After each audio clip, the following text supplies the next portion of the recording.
সম্মানিত ভাইয়েরা, আমরা আত্মার মাগফিরাত কামনা করছি তাদের যারা বাংলার জমিনে সংগ্রাম করে জীবন দিয়ে গিয়েছেন।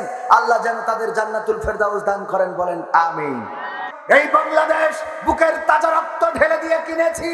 এই বাংলাদেশে আমার উত্তরসূরিদের, আমার গোষ্ঠীর লোকের রক্ত ঝরেছে। এই বাংলাদেশে আমার জাত ভাইয়ের রক্ত ঝরেছে। এই বাংলাদেশ টানার জন্য, এই বাংলাদেশের বিরুদ্ধে যদি কেউ কথা বলে, তার গলায় পা দিয়ে জিহ্বা টেনে ছিঁড়ে বের করে পা দিয়ে মারাবো। রাষ্ট্রের বিরুদ্ধে কোন ব্যক্তি কথা বলে প্রমাণ করে দেন। বাতিলের কাছে এই মাথা নত হবে না, কারণ এই মাথা নত করেছি মহান রবের কাছে, এই শির নত করেছি আল্লাহর কাছে, আর কোন অপশক্তির কাছে এই মাথা নত হবে না, বলেন ঠিক কিনা? অনেকেই বলে হুজুর কথা বলবেন একটু হিসেব করে। কি করে? কি হিসেব? হুজুর রাজনীতিমিতি এসব কথা কওয়ার দরকার নেই। অথচ যারা নিষেধ করে তারা দেখি এত রাজনীতি করে, সে রাজনীতি সত্যি সত্যি আমরা তো বোরিং হয়ে যাই। কথা কয় না? এরকম আছে না? নাই? আপনাদের এদিকে নেই, অনেক জায়গায় গেলে দেখা যায়। কয় হুজুর রাষ্ট্রবিরোধী কথা বলবেন না। আশ্চর্য ব্যাপার, আমরা রাষ্ট্রবিরোধী কথা কেন বলবো? বরং রাষ্ট্রের বিরুদ্ধে কথা বলেন। যারা আমাদেরকে বলেন রাষ্ট্রের বিরুদ্ধে কথা বলবেন না, তারাই রাষ্ট্রের বিরুদ্ধে কাজ করেন। আমার সরকার দেয় রড আর আপনি ঢুকান বাস। কথা কয় না? আমার সরকার টাকা দিচ্ছে, আপনি সেই টাকা সুইস ব্যাংকে পাচার করতেছেন। আমার সরকার টাকা দিচ্ছে, সেই টাকা দিয়ে আপনি বেগম পাড়ায় বাড়ি বানাচ্ছেন, আর আমাদের বলেন রাষ্ট্রবিরোধী কথা বলবেন না। আমরা রাষ্ট্রের পক্ষে কথা বলি, এটা তোমাদের কাছে রাষ্ট্রবিরোধী মনে হয়। ঠিক না? ঠিক। যে স্বাধীনতার স্বপ্ন ছিল বঙ্গবন্ধুর, সেই স্বাধীনতা আজকে কেন এতটা বেদনা বিধুর? আনতে স্বাধীন এক বাংলাদেশ লড়ে লড়ে জীবনটা করেছিল শেষ। আনতে স্বাধীন এক বাংলাদেশ লড়ে লড়ে জীবনটা করেছিল শেষ। সেই দেশে আজ কেন যাই শোনা যায়, সেই দেশে আজ কেন যাই শোনা যায় কান্নার করুণ সুর। যে স্বাধীনতার স্বপ্ন ছিল বঙ্গবন্ধুর, সেই স্বাধীনতা আজকে কেন এতটা বেদনা বিধুর? গরিব দুঃখীরা আজ পায় না খাবার, ঘুমানোর নেই কোনো ঘর, রোগে শোকে মরছে কত যে মানুষ, তাই আজ কাঁদে অন্তর। ঠিক না? গরিব দুঃখীরা আজ পায় না খাবার, ঘুমানোর নেই কোনো ঘর, রোগে শোকে মরছে কত যে মানুষ, তাই আজ কাঁদে অন্তর। অধিকার আদায়ে আন্দোলন করবে কেন আজ জনগণ? অধিকার আদায়ে আন্দোলন করবে কেন আজ জনগণ? স্বাধীনতা কেন আর হয় না? স্বাধীনতা কেন আর হয় না স্বাধীনের মতো মধুর? যে স্বাধীনতার স্বপ্ন ছিল বঙ্গবন্ধুর, এমন দেশের স্বপ্ন কবু দেখেনি দেশের পিতা। রক্ত সাগর বিলিয়ে দিয়ে চাইনি এমন স্বাধীনতা। ঠিক না? এমন স্বপ্ন দেখেছিলেন যে এই দেশে এখনো ধর্ষণ হবে, এখনো গণধর্ষণ হবে, এখনো খুন হবে, এখনো গুম হবে, এখনো অত্যাচার হবে, এখনো জুলুম হবে, এখনো নির্যাতন হবে, এখনো চুরি হবে, এখনো ছিনতাই হবে, এখনো দুঃখীরা কাঁদবে, নিরস্ত্র নির্বস্ত্র মানুষ থাকবে, শীতের রাতে কাঁপুনি ধরে যাবে এমন মানুষ বাস স্ট্যান্ডে শুয়ে থাকবে। এমন স্বপ্ন কি বঙ্গবন্ধু দেখেছিলেন? তিনি একটি শোষণ মুক্ত, দুর্নীতি মুক্ত, দুঃশাসন মুক্ত, অপশাসন মুক্ত, জুলুম মুক্ত, বিচারহীন ভাবে মানুষ কারারুদ্ধ থাকবে সেটা মুক্ত একটি সোনার বাংলাদেশ চেয়েছিলেন। কিন্তু দুঃখজনক, স্বাধীনতার 50 বছর পার হয়ে গেছে। বঙ্গবন্ধুকে নিয়ে অনেকেই কথা বলে, বঙ্গবন্ধুর সেই চাওয়া স্বাধীনতা পূরণ করে নাই। এই জন্য আমি লিখেছি, এমন দেশের স্বপ্ন কবু দেখেনি দেশের পিতা, রক্ত সাগর বিলিয়ে দিয়ে চাইনি এমন স্বাধীনতা। সহিংসতা যাক থেমে যাক, মানবতা মুক্তি পাক। সহিংসতা যাক থেমে যাক, মানবতা মুক্তি পাক। যার যেই অধিকার ফিরিয়ে দিয়ে, যার যেই অধিকার ফিরিয়ে দিয়ে ভুলগুলো হয়ে যাক দূর। যে স্বাধীনতার স্বপ্ন ছিল বঙ্গবন্ধুর, সেই স্বাধীনতা আজকে কেন এতটা বেদনা বিধুর। আনতে স্বাধীন এক বাংলাদেশ লড়ে লড়ে জীবনটা করেছিল শেষ। সেই দেশে আজ কেন যাই শোনা যাই, সেই দেশে আজ কেন যাই শোনা যাই কান্নার করুণ সুর। যে স্বাধীনতার স্বপ্ন ছিল বঙ্গবন্ধু।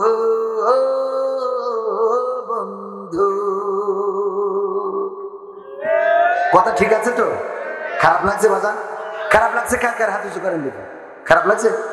আমার দাঁড়ানো ভাইদের খারাপ লাগছে? যদি খারাপ না লাগে তাহলে আমি শুরু করতে চাই। শুরু কি করব? শুরু করব? তাহলে একটু দুরূদ পড়েন। আল্লাহুম্মা সাল্লি আলা সাইয়্যিদিনা মাওলানা মুহাম্মদ।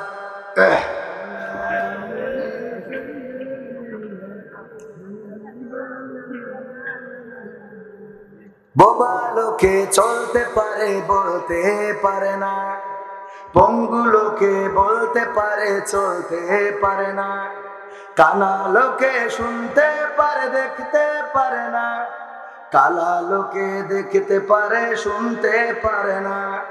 তুমি যদি তাদের চেয়ে একটু ভালো থাকো, তবে কেন শুকরিয়াটা আদায় করো না? তবে কেন শুকরিয়াটা আদায় করো না? তবে কেন শুকরিয়াটা আদায় করো না? আপনারা যে জবান আল্লাহ দিয়েছেন, সেই জবান দিয়ে বিশ্ব নবীর জন্য একটু দুরূদ পড়বেন। তাও কেউ ঝিমাচ্ছেন, কেউ পড়েন না, আর কেউ মনে করছেন পড়ি লাভ কি।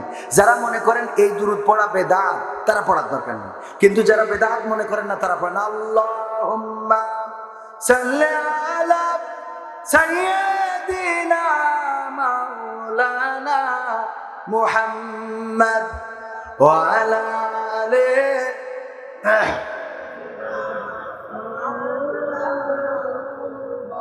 এসো হে রাসূল আবার ফিরে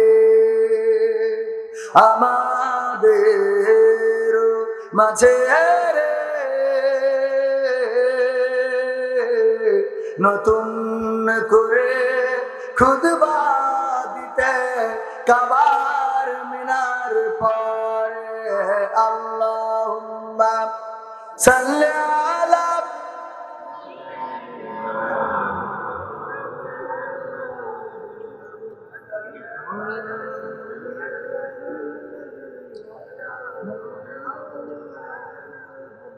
নবীর নামে দুরূদ শরীফ পড়িবে যে জন, তার জন্য যে হারাম হবে জাহান্নামের আগুন। আল্লাহুম্মা সাল্লি আলা সাইয়্যিদিনা মাওলানা মুহাম্মদ ওয়া আলা আলি সাইয়্যিদিনা মাওলানা মুহাম্মদ। আলহামদুলিল্লাহ তৃতীয় বার্ষিক ওয়াজ মাহফিলের শ্রদ্ধাভাজন সভাপতি জনাব আলহাজ মোহাম্মদ আব্দুল করিম গাজী সাহেব, ভালো আছেন তো? আলহামদুলিল্লাহ। এছাড়া আজকে প্রধান অতিথি ছিলেন শর্মা মোর্শেদ আলী ভিপি এবং ৮ নম্বর কেরালকাতা ইউনিয়ন পরিষদের সুযোগ্য চেয়ারম্যান ও সহসভাপতি কলারোয়া উপজেলা আওয়ামী লীগ। এছাড়া অ্যাডভোকেট মোহাম্মদ আশরাফুল আলম বাবু এপিপি জজ কোর্ট সাতক্ষীরা, উনি মূল্যবান কথা বলেছেন। আরো বিশেষ অতিথি হিসেবে উপস্থিত আছেন জনাব সর্দার আব্দুল রউফ সাহেব, জনাব মোহাম্মদ আব্দুল গফুর সাহেব, এছাড়া জনাব মোহাম্মদ শহীদুল ইসলাম সাহেব। আমার আগে আলোচনা করেছেন বিশিষ্ট ইসলামী চিন্তাবিদ ও মুফাসসিরে কোরআন, দারুণ আলোচনা করছিলেন আমাদের প্রিয় ভাই হাফেজ ফরহাদ খন্দকার সাহেব। উনি একজন প্রকৃত অর্থে আলোচক, আর আমাকে এখানে বসানো হয়েছে, আমি এখন হয়ে গেছি ওই যে ভাইরাল চোর সিদ্দিকের মতো। কয় তুমি কি চুরি করেছো? কয় হ্যাঁ। কয় চুরি করলে কেন? কয় আমার ভুল হয়েছে, ক্ষমা করি দেন। তো এই ক্ষমা করি দেন এই কথা বলার কারণে এই চোর এখন বাংলাদেশের বিখ্যাত একজন ব্যক্তি, বলেন ঠিক কিনা? ভাইরাল হইলে তার দাম আছে না নাই? ভাইরাল হইলেই দাম আছে। এখন বক্তা খোঁজার সময় কোন কমিটি বলে না যে হুজুর একটা বক্তা খুঁজে দেন, ভালো আলেম, ভালো নামাজি, ভালো রোজাদার, ভালো আমলের দিক থেকে অনেক উপরে, এই জাতীয় একটা বক্তা খুঁজে দেন, মুফাসসির করবেন কোরআন থেকে, তাফসির করবেন কোরআন থেকে, হাদিস থেকে, এরকম একটা বক্তা খুঁজে দেন। এই কথা বলে না, এখন বলে কি হুজুর একটা ভাইরাল বক্তা খুঁজে দেন। কি বক্তা?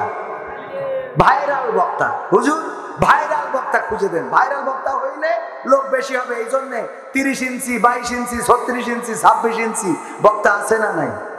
এটাকে ছোট করে দেখি না। আমার মতো মানুষও এখানে এসেছে ওই ভাইরাল রোগ থেকে। কি থেকে? যোগ্যতা থেকে নয়। আমি বিশ্বাস করেন, আমি স্পষ্ট করে বলে দিতে চাই, কোন যোগ্যতা থেকে আমাকে এখানে বসান নাই। আমার ওই ভাইরাল রোগ থেকে আপনারা এখানে বসিয়েছেন। শুধু নয়, আমার রমজানের আগে তো ডেট নেই, রোজার পরেও নেই। শুধুমাত্র কিসের কারণে? ভাইরাল রোগের কারণে। এই জায়গা থেকে যতদিন এই জাতি ফিরে আসতে না পারবে, ততদিন এই জাতির বেশি পরিবর্তন আসবে না। এই জন্য আমার মতো একজন অজ্ঞকে এখানে বসিয়েছে। আমি খুব বেশি খোরাক আপনাদের দিতে পারবো না, যে এমন কথা বলবো যেই কথায় আপনারা পরিবর্তন হয়ে আগামীকালকে জান্নাতের বাসিন্দা হয়ে যাবেন, এমন কথা বলার যোগ্যতা আমার মধ্যে নাই। আরো ভালো হুজুর আনতে হবে, ভালো আলেমের হুজুর, ভালো এলেমের হুজুর, আমলের হুজুর আনতে হবে। আর আমার এনেছেন যেটা হবে, ওই 2-1টা গান হবে, মা বোনদের জন্য 2-1টা গান হবে, যুবকদের একটু কাটি মারা হবে, হ্যাঁ। তো এই জাতীয় কিছু হবে, খুব ভালো কিছু হবে না। এই জন্য ভালো কিছুর আশা করে যারা মনে করছেন হুজুর এসেছে অনেক কিছু করে ফেলাবে, ওরা একটু আশাটা কমাই দেন। বেশি কিছু করতে পারবো না, অল্প কিছু হবে ইনশাআল্লাহ। তো আমাদের প্রিয় হাফেজ ফরহাদ খন্দকার ভাই অনেক গুরুত্বপূর্ণ আলোচনা করেছেন। এছাড়া মঞ্চে উপবিষ্ট আছেন দিনদার ইমানদার মুসলমান ভাই বাবাজিরা। মাহফিল পরিচালনায় রয়েছেন কারি মোহাম্মদ বরকতুল্লাহ ও হাফেজ মোহাম্মদ আবু জর গিফারি। আর সভাপতি সাহেব তো আছেনই। মোটামুটি আমার সামনে উপবিষ্ট দিনদার ইমানদার মুসলমান ভাই বাবাজিরা, আমার দাঁড়ানো যুবক ভাইরা যাদের এনার্জি আছে, স্পিড খেয়ে আইছে, মনে হয় শক্তি আছে।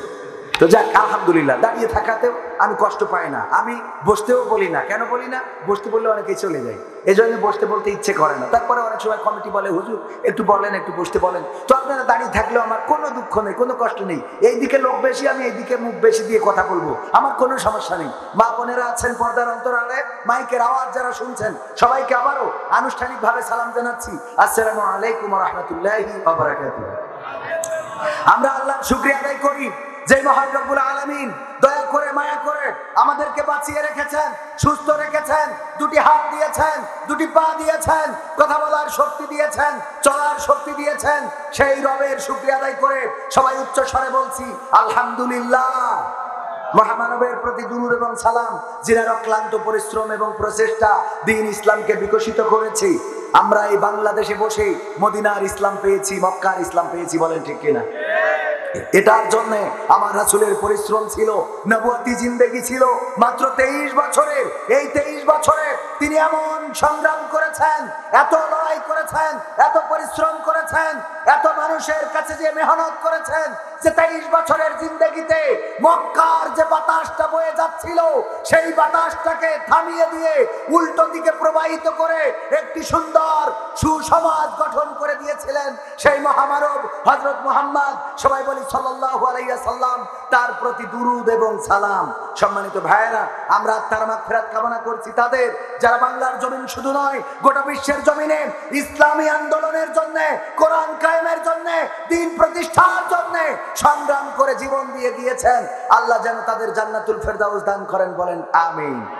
সম্মানিত ভাইয়েরা, আমরা এমন একটা সময়ে এখানে উপস্থিত হয়েছি যেই সময়ে গোটা বিশ্বের দিকে যদি তাকানো হয় তাহলে তাকিয়ে দেখা যায় মুসলমানরা প্রতিটা দেশে দেশে নির্যাতিত, নিষ্পেষিত, লাঞ্ছিত, বঞ্চিত, অপমানিত, অপদস্থ। বলেন ঠিক কিনা? সত্য নাকি মিথ্যা? আমার বাংলাদেশে কোনো নির্যাতন হয় না, কিন্তু অন্য দেশে নির্যাতন আছে না নাই? আছে না নাই? বাংলাদেশে সবাই ভালো আছে, সুখে শান্তিতে আছে। এই যে দেখেন কাজী ইব্রাহিমকে 1 বছর 3 মাস 19 দিন খাওয়াই পড়াই তারপরে আবার ছেড়ে দেওয়া হয়েছে। সুখে আছে না? সুখে আছে না নাই? রফিকুল ইসলাম মাদানিকে তার আইনি প্রক্রিয়ায় যেটা চলছে আমাদের কোনো আপত্তি নেই। পায়ে ডান্ডা বেড়ি, হাতে হাত করা, এটা থাকতেই পারে। প্রশাসনের আইনে যদি থাকে, বাংলাদেশের লতে যদি থাকে, বাংলাদেশের আইনে যদি থাকে, সংবিধানে যদি থাকে, সেটা অবশ্যই করতে হবে। পায়ে ডান্ডা বেড়ি, হাতে হাত করা, গায়ে জ্যাকেট, মাথায় হেলমেট, এটা দেওয়াতে আমাদের কোনো দুঃখ নেই। কিন্তু আমাদের দুঃখ লাগে তখন যখন দেখি পরিমণি বের হয় হাতে মেহেদি। কথা কয় না?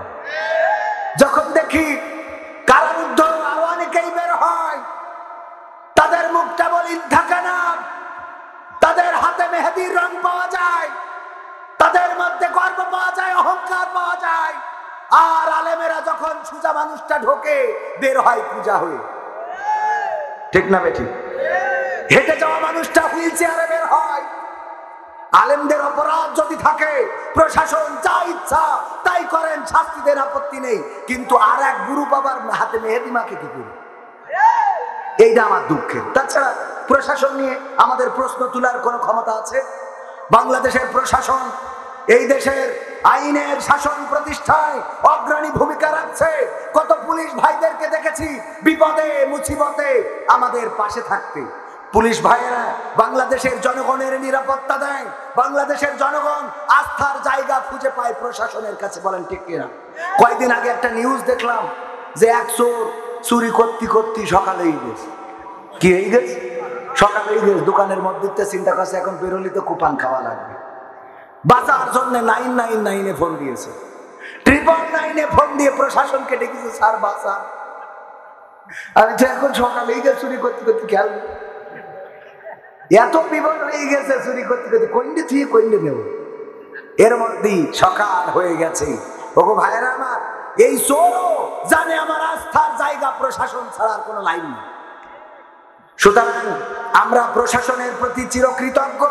বাংলাদেশের আইনের শাসন প্রতিষ্ঠায় প্রশাসন অগ্রণী ভূমিকা রাখবে। আলেমদের সাথে দুর্ব্যবহার যেন সেটা আইনের বাইরে চলে না যায়। কথা ঠিক আছে তো? শোনা, এই কথাগুলো কি রাজনীতির কথা?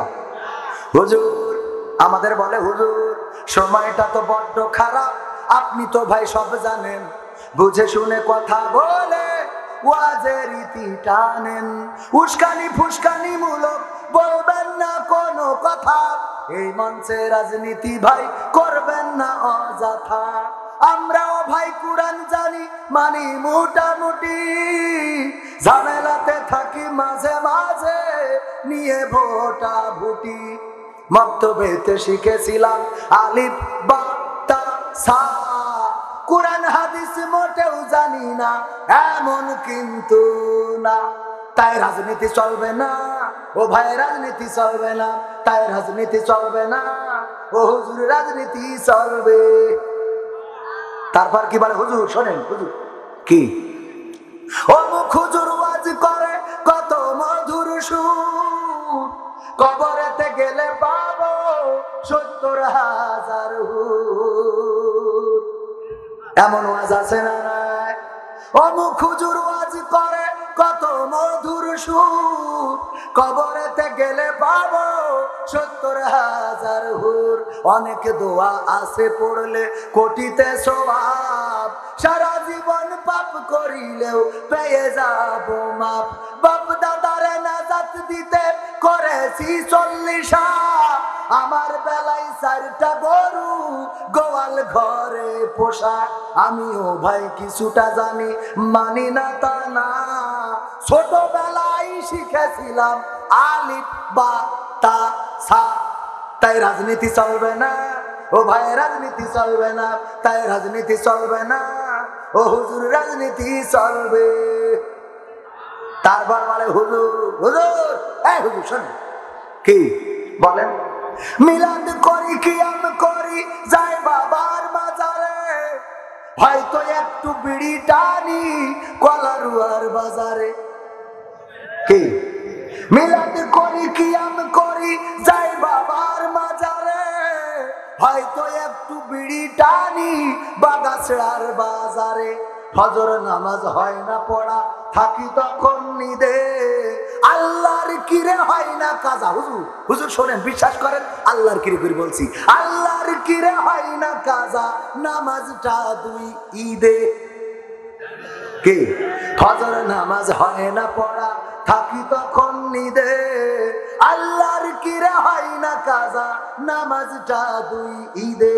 নিয়মিত চেষ্টা করি পড়তে জুম্মা নামাজ, সেদিন শুধু হয় না পড়া, যেদিন থাকে কাজ।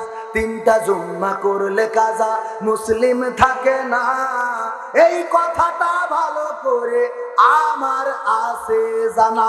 তাই রাজনীতি চলবে না ও হুজুর, রাজনীতি চলবে না, তাই রাজনীতি চলবে না ও ভাই, রাজনীতি চলবে। তারপর কি বলে হুজুর, হুজুর শোনেন, এদিক শোনেন, কি এই কোরআন পড়লাম, এ মাথা ও মাথা ৭ খতম দিছি। তারপর জিহাদ মিহাদ কোথায় আছে দেখিনি কোনখানে, মানে ৭ খতম দেওয়ার পরে দরগা পীরের মাজার আমার অনেক বেশি টানে। বুঝেননি? এ কোরআন কয় খতম দিয়েছে? শুধু ওর না তো, ওর মেয়েও 7 খতম দিয়েছে। আর ওর বউ পড়ার পরেই থাকে, কের পরে থাকে, আবার মাঝে মাঝে ওর পড়ি শোনাই, আবার দিনে শুরু হয় কোরআন পড়ি। বুঝেননি? শুরু কোরআন পড়ি, কিন্তু এখনো কোথায় জিহাদ আছে খুঁজে পাইনি। কেন পাইনি? ওই যে আব্দুল আলামিন ভাইয়ের ওই গল্পটাই বলা লাগে। বলছে এক ইমাম সাহেব ছিল একটু খুড়া, ল্যাংড়া, কি কথা কয় না, কি ল্যাংড়া, আর একজন মুসাল্লি ছিল একটু কানা, চোখে কোন দেখে। তো দুইজনের বিশ্বকাপ খেলা দেখার পরে ফাইনাল জিতে গেছে, পরের দিন তর্ক বাধা গেছে, বলছে যে আর্জেন্টিনা সেরা। হুজুর বলতেছে, আর কানা বলতেছে ওরে না, ব্রাজিল সেরা। সেরা হলে তো কাপ পাইতো, তোমার ব্রাজিল তো কাপ পাইনি, আর গোল দিতে এই তো নেইমার গড়ায়। তা বলছে তোমাদের মেসি তো পেনাল্টি না হলে গোল দিতে পারে না। এই দুইজনে হয়েছে, তর্ক করতে করতে আজান দিয়েছে। হুজুর বলছে যে চলো, ঝামেলা করি লাভ নেই, নামাজ পড়তে যাও। তো নামাজ পড়তে গেছে, মাগরিবের নামাজ। ইমাম সাহেব একটু কি ছিল, ল্যাংড়া, আর এই মুসাল্লি কি কানা। তো হুজুর নামাজের মধ্যে কোরআনের তেলাওয়াত করতেছে, ওয়া কানা মিনাল কাফিরিন। কানা বলছে হুজুর তো জম্মের খারাপ, আমার না হয় ভুল হয় আছে, ক্ষমা করি দেন। কিন্তু নামাজের মধ্যে এসে বলেন ওয়া কানা মিনাল কাফিরিন, আমি কানা কাফের। তো ওই দিন যাই হোক মনে করি যে যাক, আজকে হুজুর কইছে আজকে থাক, মাফ করে দিল হুজুর। তো পরে আবার একদিন নামাজের সময় হুজুর ওই একই আয়াত তেলাওয়াত করে ফেলাইছে, ওয়া কানা মিনাল কাফিরিন।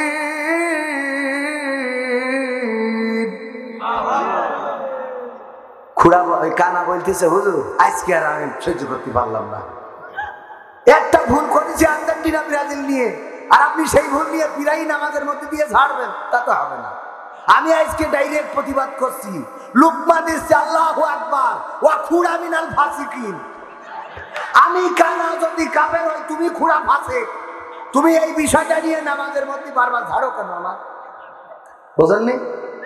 তাহলে কি বোঝা গেছে? জিহাদ মিহাদ কোথায় আছে দেখিনি কোনখানে, দরগা পীরের মাজার আমার অনেক বেশি টানে, সেথায় গেলে শর্টকাটে ভাই জান্নাত পাওয়া যায়, পরকালে তরাই নেবে চিন্তা তেমন নাই। পীর সাহেবের কাছে মুরিদ আমি আমার নেতা, বছর বছর ছাগল পাঠায় আমি আবার সেথা, হইলে ওরস কোনোভাবে মিস করে না, সেখান থেকে আল্লাহ রাসূল হয়েছে জানা। তাই রাজনীতি চলবে না ও হুজুর, রাজনীতি চলবে না, তাই রাজনীতি চলবে না ও ভাই, রাজনীতি চলবে। সময়টা তো বড্ড খারাপ, আপনি তো ভাই সব জানেন, বুঝে শুনে কথা বলে ওয়াজের রীতি টানেন, উস্কানি ফুস্কানি মূলক বলবেন না কোনো কথা, এই মঞ্চে রাজনীতি ভাই করবেন না অযথা। আমরাও ভাই কোরআন জানি মানি মোটামুটি, ঝামেলাতে থাকি মাঝে মাঝে নিয়ে ভোটা ভুটি, মক্তবেতে শিখেছিলাম আলিফ বা তা সা, কোরআন হাদিস মোটেও জানি না এমন কিন্তু না, তাই রাজনীতি চলবে না ও ভাই, রাজনীতি চলবে না, তাই রাজনীতি চলবে না ও হুজুর, রাজনীতি চলবে। আমরা বলি চলবে না, রাজনীতি করা যাবে। আমরা রাজনীতি করি না, কোন পোস্টারে কোন হুজুরির নামের শেষে লেখা আছে নাকি জামাতের নেতা, কথা কয় না, হেফাজতের নেতা, চরমনায়ের নেতা, না লেখা আছে বিশিষ্ট ইসলামী চিন্তাবিদ এই পর্যন্ত। কিন্তু যারা বলে রাজনীতি করা যাবে না, না, উনাদের নামের ইনসেটে রাজনীতির কথা লেখা আছে না নাই? তাইলে আমরা করি না, তারা করে। আমাদের অবস্থা হলো এইরকম, একজন মসজিদের মধ্যে বসে পায়খানা করছে, কি করছে? মসজিদের মধ্যে বসে পায়খানা করছে, আর একজন মসজিদে ঢুকেছে, তো নাকে গন্ধ লেগেছে, তো বোঝেননি নাকি? ও যে পায়খানা করছে বলছে তো থাবায় দাপ খুলি দেবো, বিয়াদব কোথাকার। এই মসজিদের মধ্যে সাফ ফেলালি কেন? হ্যাঁ, এইটা তো থুতু ফেলানোর জায়গা, তুই মসজিদের মধ্যে থুতু ফেলালি, বিয়াদব কোথাকার। বোঝেননি কথা? কি বোঝা গেছে? আমাদের অবস্থা এরকম। আর কিছু আছে আবার খুব আল্লাহওয়ালা, এই আল্লাহওয়ালা গুলো এই যে কমনে কি করে ইসলামের বাড়তে যায় টের পায় না। মানে এরকম, আমি একবার একজনের বলছি যে ভাই একটু গরম লাগছে, একটু বাতাস করেন। আমি একটু শুয়ে থাকি, তো বাতাস করতেছে, একটা মাছি এসে খালি বসতেছে, মাছি এসে কি বসছে নাকি বসছে, ও বলছে মাছি সরিয়ে যা, হুজুরি ডিস্টার্ব করিস নি। আমি তাহলে যার নামে চলে যাবো, তুই একটু বাপ চাই তোর কাছে, ও বাতাস করছে, ওই মাছি ডিস্টার্ব, ওই মাছি ডিস্টার্ব।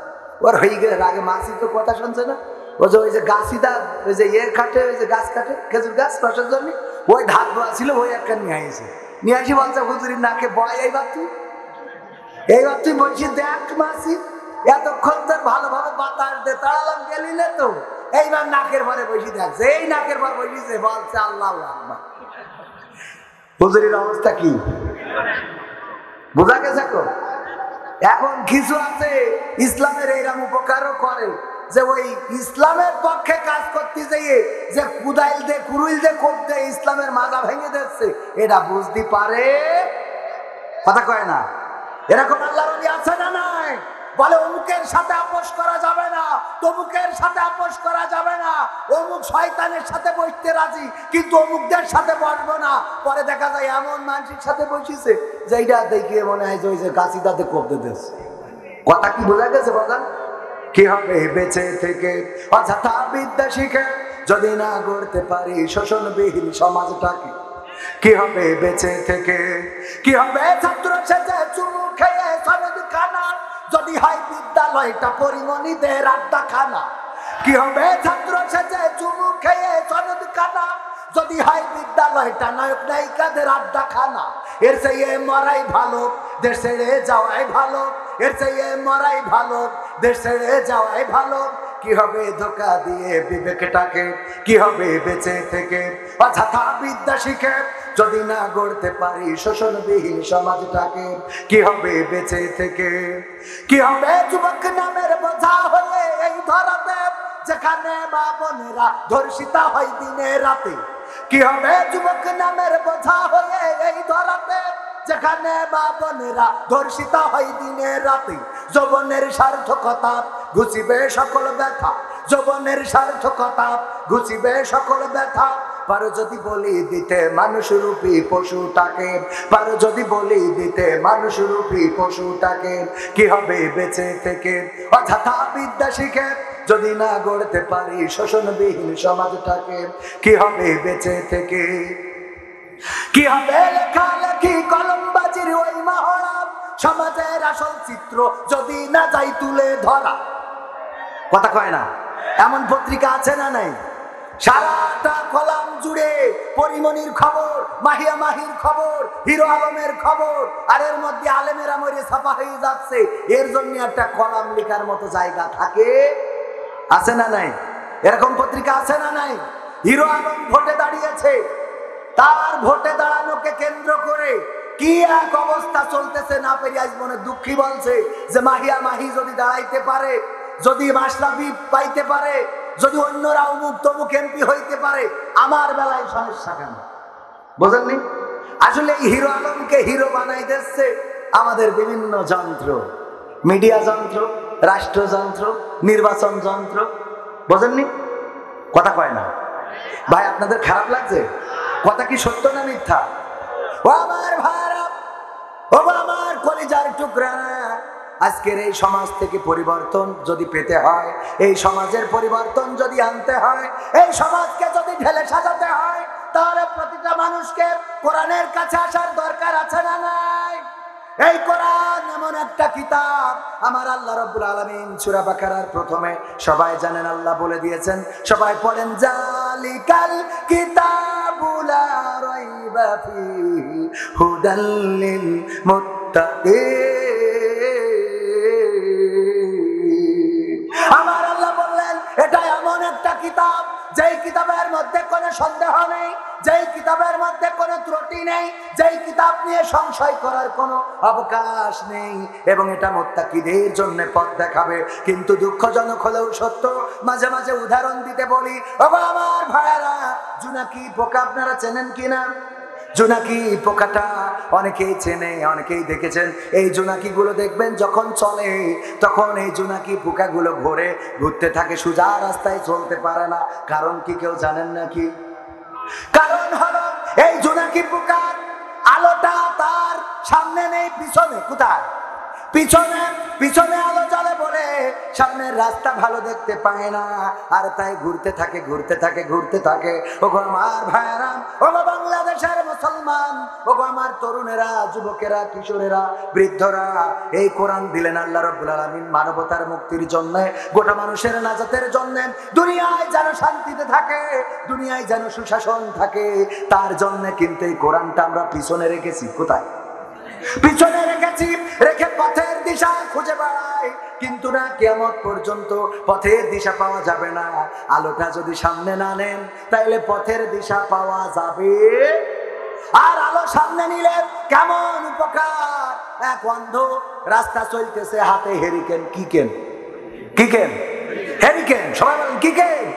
হেরিকেন। হাতে হেরিকেন নিয়ে রাস্তা চলছে, পথিমধ্যে দেখা আমার ভাইজান বলতেছে, কানাই তোর খেয়ে কোনো কাজ নেই, তুমি এই কানা মানুষ হেরিকেন নিয়ে রাস্তায় চলতে যাও কেউ জন্য এই রাত্রিবেলা, তুমি দেখো ডাকি।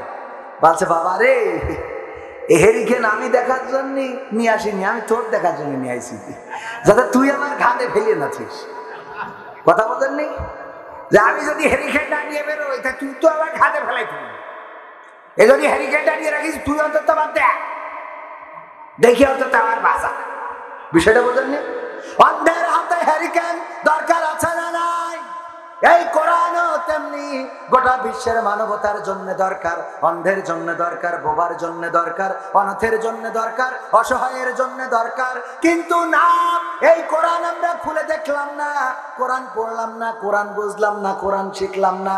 আমার যুবকেরা কোরআন পড়ার টাইম তো পায় না, আর মা বোনেদের কাজের কারণে এখন কোরআন পড়ার সময়টা কোথায় আছে না নাই? আজকালকের ছেলেরা বই নিয়ে আর বসে না, গুগলে সার্চ করিয়া পড়ি। ঠিক না বেটে? একালের মেয়েরা কোরআন হাদিস ধরে না, আমার কলারুয়ার মেয়েরা, সবাই না অনেকেই কোরআন হাদিস পড়ে না, টিকটকে ভিডিও ওরা করে।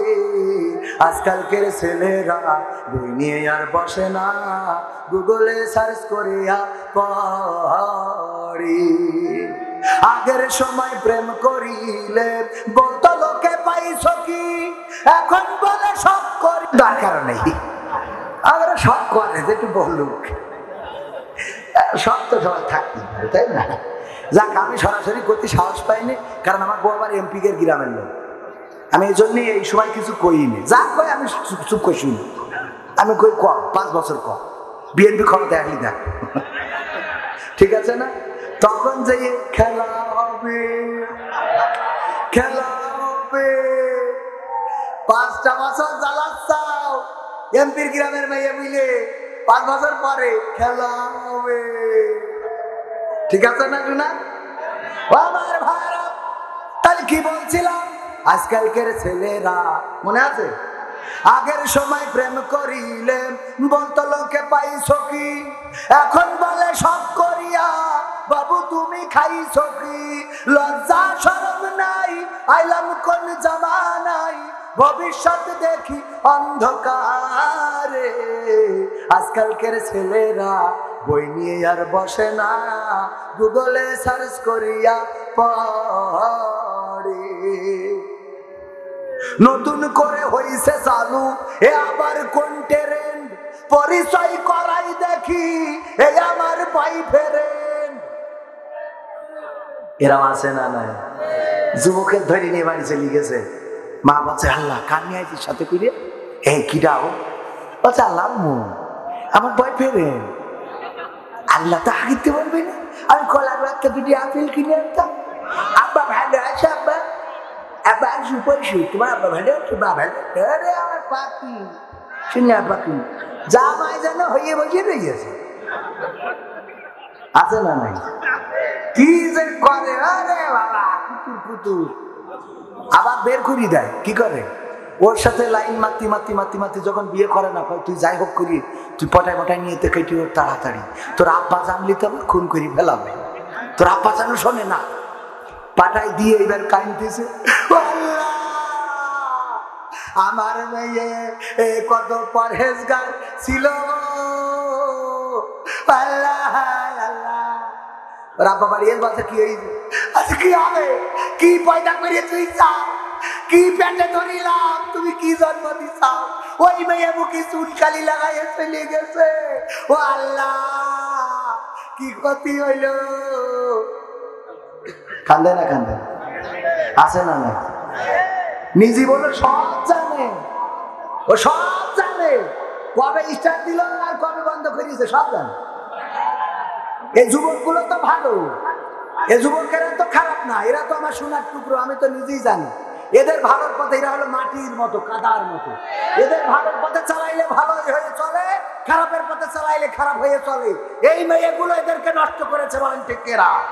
পর্দা করে বোরকা পরে চলে, অথচ এটা পর্দা নাই, এটা শুধুমাত্র সে শো হিসেবে ব্যবহার করছে, এমন সংখ্যাটাই বেশি, বলেন ঠিক এরা? পর্দা করছে।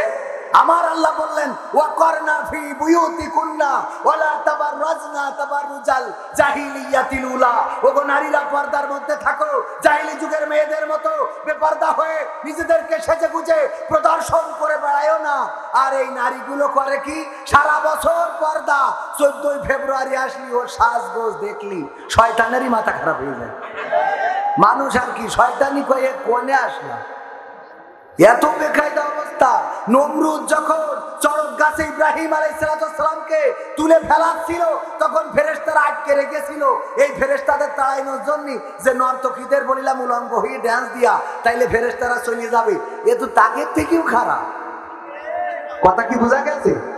এই যুবকগুলো নষ্ট করতেছে বিভিন্ন জায়গায় মেসেঞ্জারে হাই, ও কয় হাই মানে কি? Double high.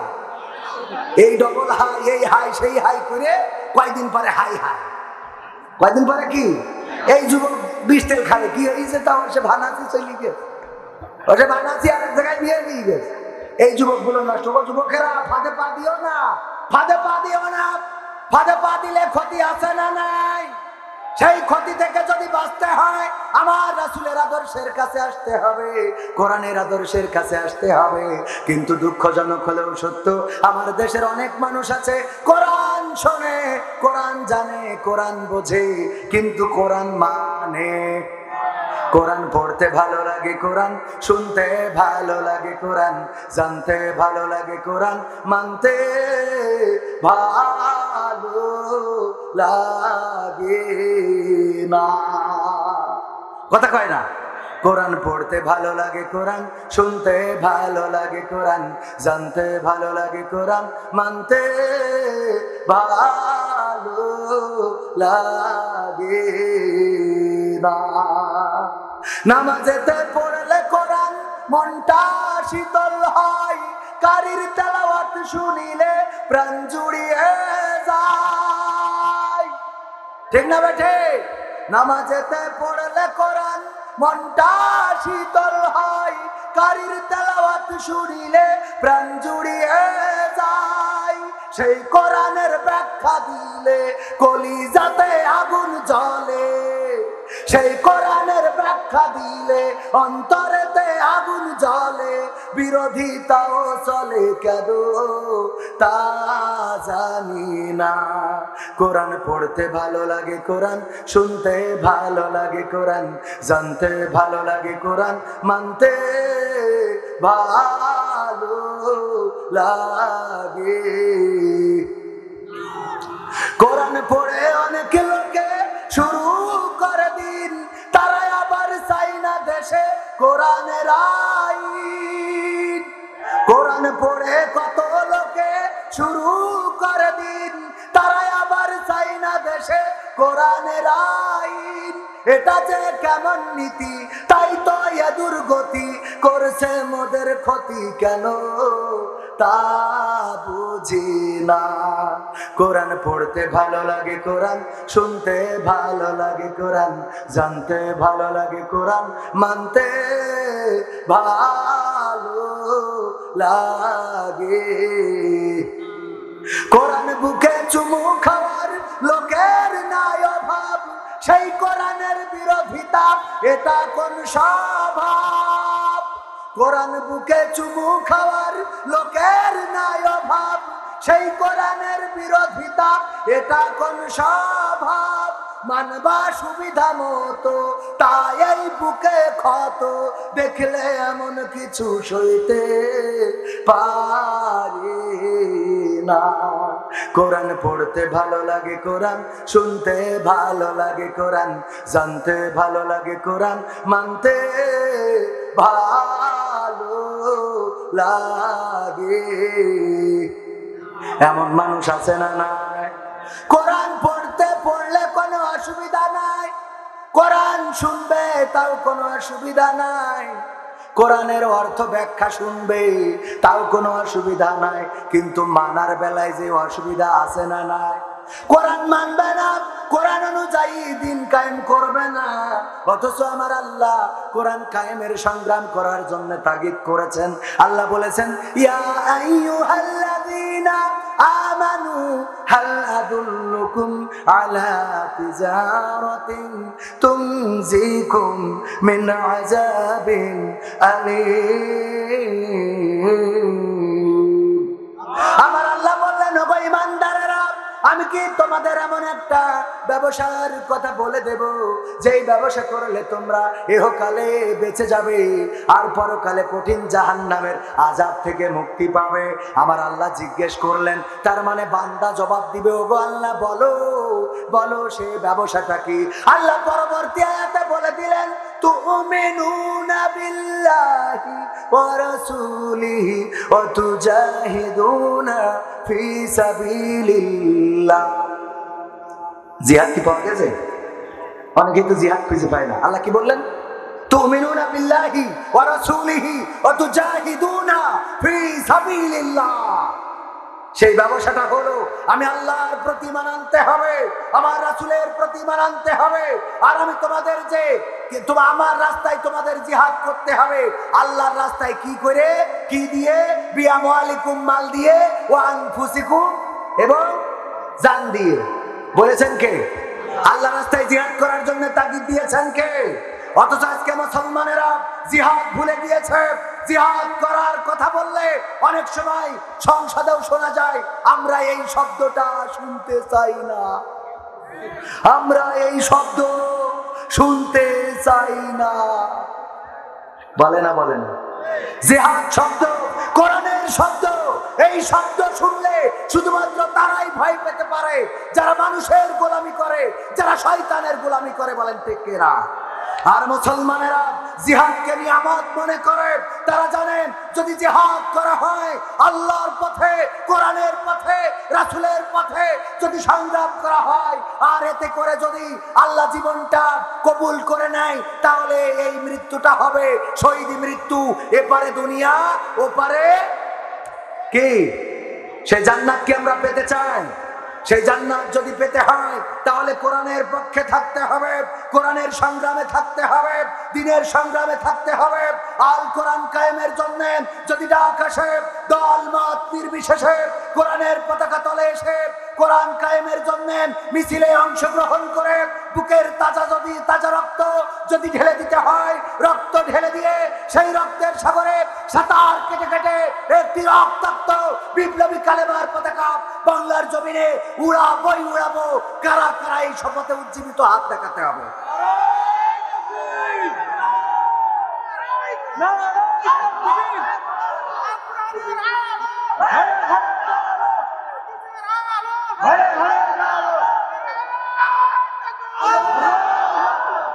সম্মানিত ভাইয়েরা, আপনাদের কষ্ট হচ্ছে বুঝতে পারছি।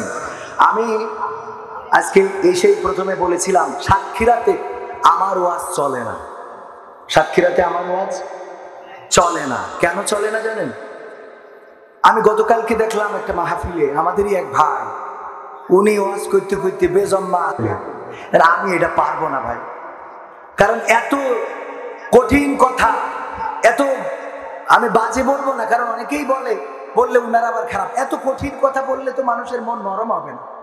আপনার উদ্দেশ্য যদি হয় হেদায়েতের, তাহলে আপনাকে আদর্শ দিয়ে ডাকতে হবে, চরিত্র দিয়ে ডাকতে হবে, মেধা দিয়ে ডাকতে হবে, যোগ্যতা দিয়ে ডাকতে হবে, ভালোবাসা দিয়ে ডাকতে হবে। যখন জিহাদের দরকার তখন জিহাদ হবে। বলেন ঠিক কিনা?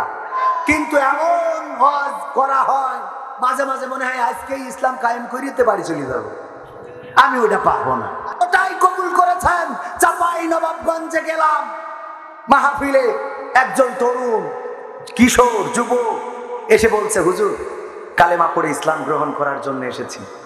আমি বললাম, তুমি কি এই এলাকায় বাড়ি? তুমি? বললো হ্যাঁ।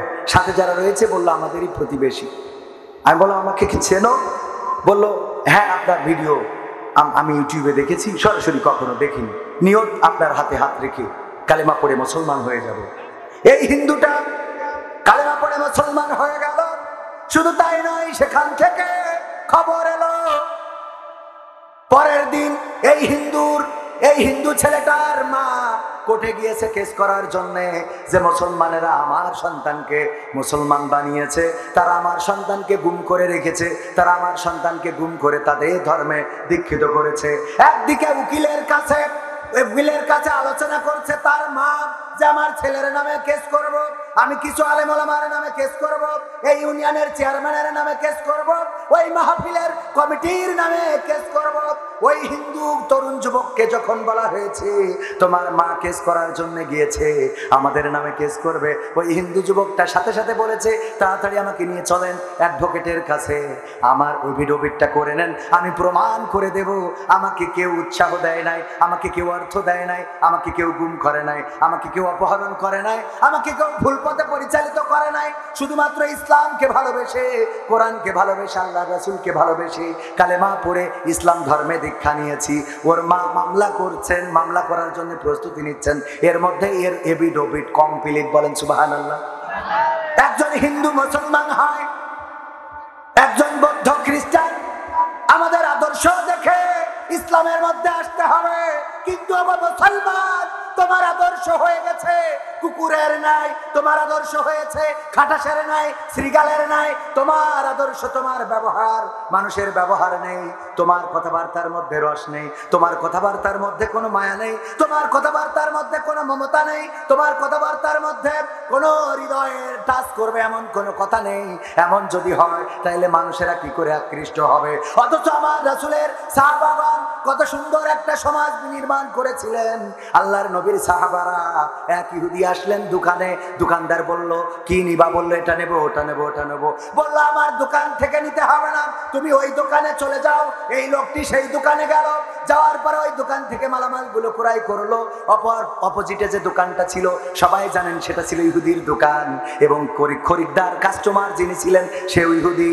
ওই ইহুদির দোকান থেকে মালামাল নিয়ে হঠাৎ চিন্তা হলো মুসলমানেরা কি আমাদের কাছে মালামাল বিক্রি করতে চায় না নাকি? যাই একটু জিজ্ঞাসা করে আসি। এসে মুসলমান দোকানদারকে জিজ্ঞাসা করলো, ওগো দোকানদার ভাই, তুমি তো মুসলমান, আমি ইহুদি, আমি পণ্য নিতে আসলাম, তুমি আমাকে দিলে না, তুমি বললে যাও ওখান থেকে নিয়ে আসো, ওই দোকান থেকে নাও। ও আমার ইহুদি ভাই, আমি তার দোকান থেকে নিয়েছি, অসুবিধা নাই, কিন্তু তুমি কি আমাদের ইহুদিদের কাছে কোনো পণ্য বিক্রি করতে চাও না নাকি? ওই মুসলমান দোকানদার জবাব দিল, না গো ভাই, এমন ঘটনা নয়, বরং আমি যেটা করেছি, যে জন্য করেছি, এই জায়গায় আমার দোকানের সামনে ওই দোকানটা, সকাল থেকে আমার দোকানে অনেক কাস্টমার এসেছে, অনেক খরিদ্দার এসেছে, আমার দোকানে পর্যাপ্ত বেচা কিনা হয়েছে। আমার দোকানে যে বেচা কিনা হয়েছে আলহামদুলিল্লাহ, আমি আমার পরিবারের জন্য সদাই নিয়ে ফিরতে পারবো। কিন্তু আমি দেখেছি আমার অপোজিটে যে দোকান, ওই দোকানে এত বেচা কিনা হয় নাই, এত কাস্টমার আসে নাই। আমার বাড়িতে যেমন আমার বৃদ্ধা মা রয়েছে, বৃদ্ধ বাবা রয়েছে, আমার সন্তান রয়েছে, তারা যেমন প্রতিদিন পথ চেয়ে থাকে, একইভাবে ওর বাড়িতেও হয়তো বৃদ্ধ মা, বৃদ্ধ বাবা থাকতে পারে, সন্তান আছে, স্ত্রী আছে, তারা পথ চেয়ে আছে। যদি বেচা কেনা না হয় তাইলে ও কি নিয়ে বাড়ি ফিরবে? এই জন্য আমি তোমাকে ওই দোকানে পাঠিয়েছে যেন আর উপকার হয়। আল্লাহু আকবার বলবেন না? কোন আদর্শ ছিল? এই আদর্শ জানার পরে ওই ইহুদি বললেন, এই যদি হয় মুসলমানের আদর্শ, তাইলে আমি ঘোষণা করে দিলাম লা ইলাহা ইল্লাল্লাহু মুহাম্মাদুর রাসূলুল্লাহ। আমার রাসূল সাল্লাল্লাহু আলাইহি ওয়াসাল্লাম গোটা জীবনে কোনোদিন কাউকে প্রতিশোধ নেয় নাই, কোনোদিন কাউকে গালমন্দ করে নাই। যে ব্যথা দিয়েছে, যে কাঁদিয়েছে, যে মেরেছে, যে ধরেছে, কোনোদিন কাউকে গালমন্দ করেন নাই। তায়েফের ঘটনাগুলো আপনাদের জানা আছে। তায়েফের ময়দানে আমার রাসূলকে মারা হলো, আমার রাসূলকে ডেকে নিয়ে গেল, গো রাসূল আসেন, আসেন, আসেন, আমরা আপনার দিনটা কবুল করে নেব। মক্কাবাসী তো আপনার দিন মানতে চায় না, আপনি আসেন। বাবা আমার যুবকেরা, একটু কান খুলে শুনে নাও, আমার রাসূলের আদর্শ কেমন জেনে নাও। তোমরা যাদের আদর্শের পিছনে ঘুরে বেড়াও তারা তো প্রতিশোধে বিশ্বাসী। বলে ধপ কি কয়, কয় ফেলে দে ডাইরেক্ট, আছে না নাই? কয় ডাইরেক্ট ফেলে দে, ওটা পৃথিবীর পরে রাখা লাগবে না, ফেলে দিয়ে তারপর আমার কাছে আসবি। এরকম নেতা আছে না নাই? ফেলে দিয়ে আসবি। আমার রাসূল নিজে আক্রান্ত হলেন। তায়েফের ময়দানে চারিদিক থেকে ইট মারা হলো, পাথর মারা হলো, আমার রাসূল পড়ে গেলেন। কাফেরেরা আবার এসে সোজা করে আবার সামনের দিকে ঠেলে দিলেন, আবার পাথর মারা শুরু করলো, আবার পড়ে গেলেন, আবার সোজা করে সামনের দিকে ধাক্কা দিলেন। আল্লাহর রাসূল তৃতীয়বার পড়ে গেলেন, বেহুশ হয়ে গেলেন। রাসূলের যখন হুঁশ ফিরল, বিশ্বনবী ওই জমিনে পড়ে যাওয়া রক্তগুলো গায়ে মাখা শুরু করে দিল। সাথে ছিল পালক পুত্র জায়েদ। পালক পুত্র জায়েদ বলল, ওগো বিশ্বনবী, ওগো আমার পিতা, আপনি যে রক্তগুলো গায়ে মাখছেন, এই রক্তগুলো তো আপনার শরীরে প্রবেশ করবে না, কেন রক্তগুলো গায়ে মাখছেন? আল্লাহর নবী বললেন, ওগো জায়েদ, আখেরি জামানার পয়গম্বর নবী মুহাম্মাদের পরে যে পাথরের হামলা হলো, পাথর বৃষ্টি হলো, রক্ত ঝরে গেল, এই রক্তগুলো জমিনে পড়েছে। এই জমিনে রক্ত পড়া দেখে যদি আমার আল্লাহ এই তায়েফের উপরে কোনো গজব দিয়ে দেয়, এই তায়েফকে যদি ধ্বংস করে দেয়, তাইলে আমি কাদের কাছে যাব দাওয়াত নিয়ে? কাদেরকে শোনাবো? পড়ে না লা ইলাহা ইল্লাল্লাহু মুহাম্মাদুর রাসূলুল্লাহ। সবাই জোরে সোরে পড়েন, লা ইলাহা ইল্লাল্লাহ, লা ইলাহা ইল্লাল্লাহ, লা ইলাহা ইল্লাল্লাহু মুহাম্মাদুর রাসূলুল্লাহ। ওগো মুসলমান, তায়েফের এই ঘটনা সবার জানা। বিশ্বনবী সেখানে প্রতিশোধ নিতে চায় নাই। ফেরেশতারা এসে যখন জানিয়েছে, ওগো রাসূল, যদি অনুমতি দেন এই দুই পাশে পাহাড় দাঁড়ানো, এটা দিয়ে তায়েফ ধ্বংস করে দেব। আল্লাহর রাসূল অনুমতি দেয় নাই। এই জমিনেও ইসলামকে ভালোবাসে। কয়দিন আগে ঢাকা বিজ্ঞান কলেজের ছাত্র, কোন কলেজে? ঢাকা বিজ্ঞান কলেজের একজন ছাত্র হিন্দু থেকে মুসলমান হয়েছে। নাম ছিল সাইদ আব্দুল্লাহ। কি নাম? সাইদ আব্দুল্লাহ। এই সাইদ আব্দুল্লাহ মুসলমান হওয়ার কারণে পিতামাতা সকল সম্পদ থেকে, বাড়ি থেকে, ঘর থেকে বহিষ্কার করেছে। শুধুমাত্র বহিষ্কার করে নাই, ওই সন্তানকে পরিচয় দেয় না। এই সাইদ আব্দুল্লাহ ঢাকা বিজ্ঞান কলেজের ছাত্র। এই মাত্র সপ্তাহখানিক হয়ে গেল ট্রেন রোডে টাকা কাটা পড়ে মরে গেছে। ট্রেন রোডে হাঁটতে যে হঠাৎ করে ফোনে কথা বলতে বলতে চলছিল, ট্রেন এসেছে খেয়াল করে নাই, ধাক্কা লেগে কাটা পড়ে মারা গেল। হাসপাতালের মর্গে লাশটা ছিল। আপনজন ছাড়া লাশ দিবে না হাসপাতাল কর্তৃপক্ষ। এই জন্য ওই লাশটা মর্গে পড়ে আছে। তার মাকে জানানো হলো, বাবাকে জানানো হলো যে একটু চলেন, লাশটা নিয়ে দেবেন, আমরা জানাজা করব, আমরা কাফন পরাবো, দাফন করব। কিন্তু না, ওই আব্দুল্লাহ সাইদ হিন্দু থাকাকালীন সময়ে, ওই আব্দুল্লাহ সাইদ কি করলো? ওই আব্দুল্লাহ সাইদ হিন্দু থেকে মুসলমান হওয়ার কারণে ওর মা বাবা ওই সন্তানের মুখটাও দেখতে চাইলো না। ওই সন্তানের লাশটাও নিতে চাইলো তো না, এনেও দিল না। তখন পুলিশের সাথে, প্রশাসনের সাথে সমঝোতা করে ও তারই বন্ধু বান্ধব লাশটা নিয়ে এসেছে, জানাজা পড়েছে, দাফন করেছে, কাফন পরাইছে, দাফন করেছে। ওগো আমার ভাইয়েরা, এখনো অসংখ্য বিধর্মী ইসলামের পক্ষে এসে, কোরআনের পক্ষে সুন্দর সুন্দর কাজ করে যান, নিজেরা জান্নাতের জন্য নিজেদেরকে উজাড় করে দেন। কিন্তু মুসলমানেরা আছে, আর যাই হোক, এই বলতে হবে, তাই বলতে হবে, ধরতে হবে, মারতে হবে, কাটতে হবে, এই না হলে হবে না। কথা কয় না?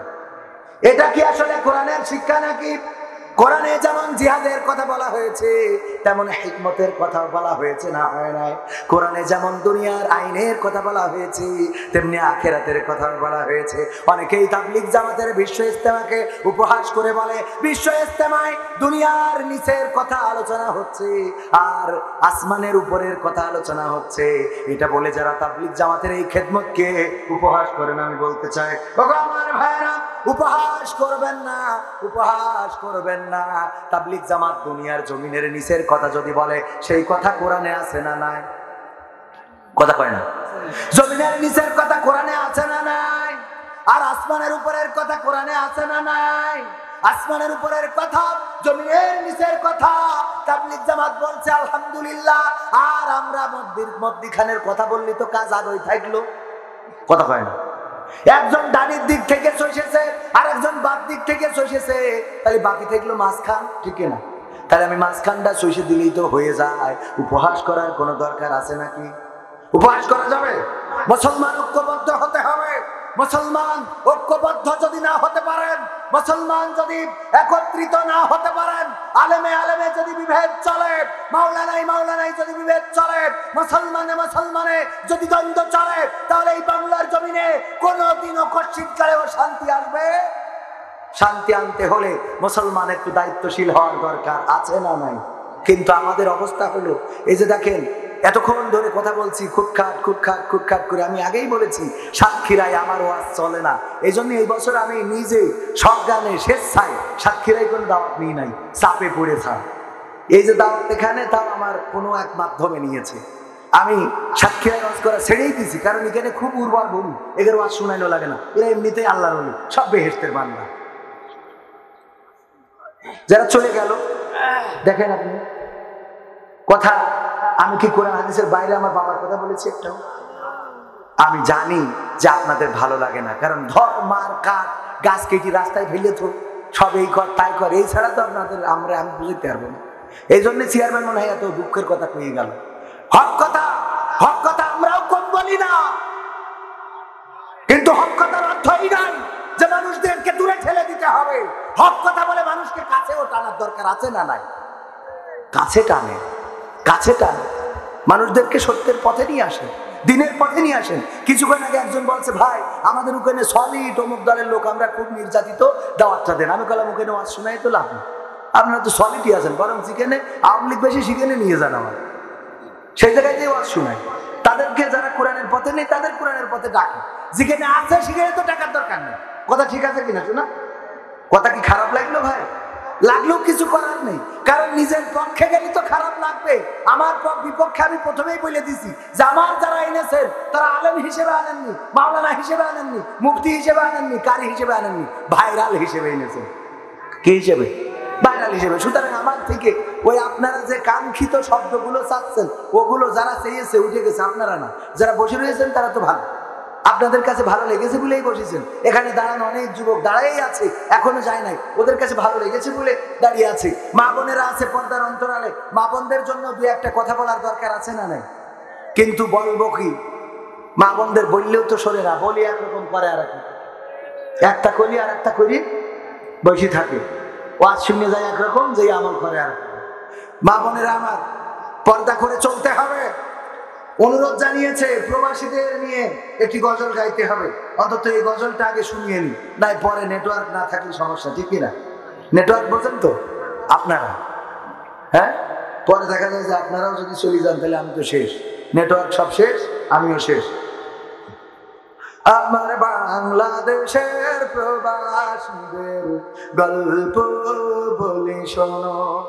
এটাই একেবারে প্রবাসীদের জীবনের সব কথাগুলো বলে দিয়েছি। যাদের সন্তান আপনজন প্রবাসে আছে, যার বাবা প্রবাসে আছে, যার ভাই প্রবাসে আছে, তারা ভালো করে বুঝতে পারবেন যে এই গানগুলোই তাদের জীবনের যে কথাগুলো বলেছি, বুঝতে পারবেন আপনার বাবা ভাই আপনার আপনজন প্রবাসে কত কষ্ট করে।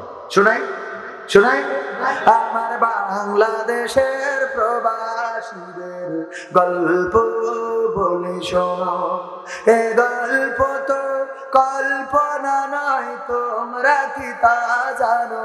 ও ভাই, এ গল্প তো কল্পনা নয়, তোমরা কি তা জানো? আমার বাংলাদেশের প্রবাসীদের গল্প বলি শোনো।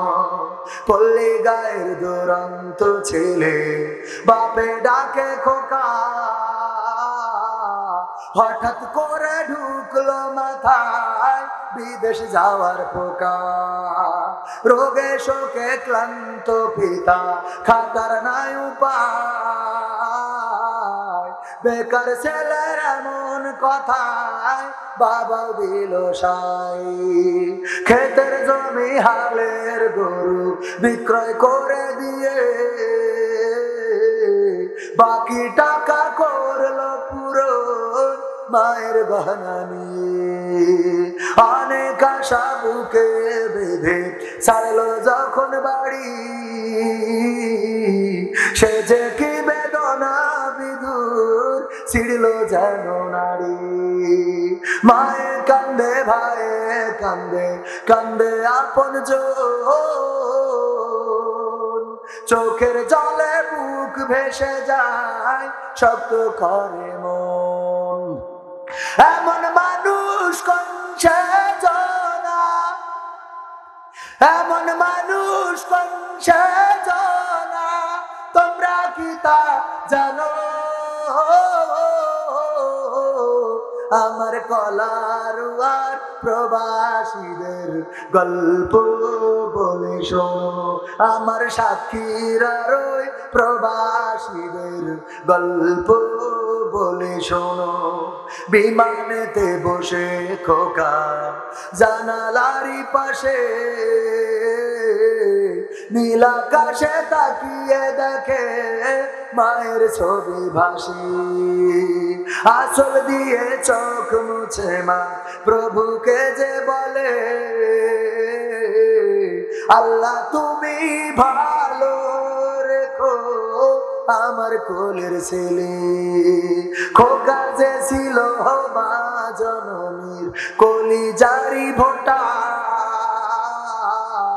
ভাবতে সব চোখ ভিজে জল পড়লো ফোটা ফোটা। এমন মানুষ কোন সে জানা, এমন মানুষ কোন সে জানা, তোমরা কি তা জানো? আমার বাংলাদেশের প্রবাসীদের গল্প বলে শোনো, আমার সাক্ষীরা রই প্রবাসীদের গল্প বলে শোনো। নদ নদী আর সাগর নগর দিয়ে খোকা পাড়ি পৌঁছালো যে অতি সাধে বিদেশের বাড়ি। অনেক কষ্টে মিলল খোকার এমন একটা কাজ, হাড় ভাঙা খাটুনি তাতে সকাল দুপুর সাজ। রোগে শোকে কাজ করে যায়, করে না অবহেলা, আকাশ সমান স্বপ্ন দেখে কাটিয়ে দেয় বেলা।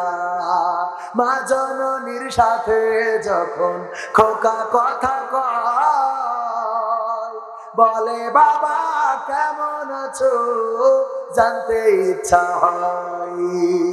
বাবা আমি ভালো আছি, বাবা আমি ভালো আছি, দুঃখ নেই তো কোনো। আমার বাংলাদেশের প্রবাসীদের গল্প বলে শোনো, আমার কলার আর প্রবাসীদের গল্প বলে শোনো। হঠাৎ করে বাবা বলে টাকার যে দরকার, তোর মায়েরই বড় অসুখ দেখাবো ডাক্তার। চিন্তায় আমার বাড়ছে আবার তোর বোনেরই নিয়ে, দিনে দিনে হচ্ছে বড় দিতে হবে বিয়ে। তোর ভাইয়েরই লেখা পড়ার খরচ বেড়ে গেছে, দরকার এখন অনেক টাকার, তোর কাছে কি আছে? পাইনি বেতন এখনো খোকা, পকেটটা যে ফাঁকা, তবুও বলে ভেব না বাবা দেব আমি টাকা। এমন মানুষ কোন সে জানা, এমন মানুষ কোন সে জানা, তোমরা কি তা জানো? আমার বাংলাদেশের প্রবাসীদের গল্প বলে শোনো, আমার কলার আর প্রবাসীদের গল্প বলে শোনো। দিন মাস গুনে খোকা এখন পৌঁছালো বছরে, করতে হয় কাজ এখন যে তার 10 তলার উপরে। হঠাৎ করে কি হতে কি যেন হয়ে গেল, 10 তলারই উপর থেকে খোকা পড়ে গেল। আকাশ সমান স্বপ্নগুলো আকাশে গেল উড়ে, দেহ থেকে প্রাণ পাখিটা গেল যে ভাই ছেড়ে। বন্ধুরা যে এসে দেখে রক্তে তরতার, নিথর দেহ পড়ে আছে জমিনের উপর। এমন মানুষ কোন সে জানা, এমন মানুষ কোন সে জানা, তোমরা কি তা জানো? আমার সাক্ষীরা রই প্রবাসীদের গল্প বলে শোনো, আমার মালয়েশিয়ার প্রবাসীদের গল্প বলে শোনো। পাঠাতে হবে লাশটা দেশে, আপন তো কেউ নাই, বন্ধুরা সব মিলে মিশে করলো এই কাজটাই। শুনে খবর মা জননীর সে কি আহাজারি, তার কান্দনে আকাশ বাতাস হচ্ছে যে ভাই ভারী। অবশেষে খোকার কফিন পৌঁছালো যে বাড়ি, ভাই বোনার গায়ের স্বজনের সে কি আহাজারি।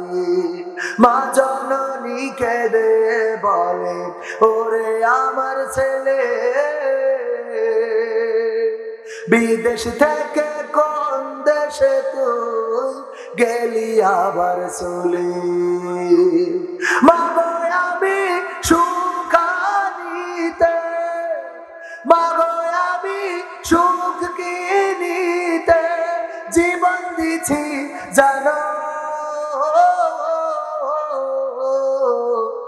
আমার বাংলাদেশের প্রবাসীদের গল্প বলে শোনো।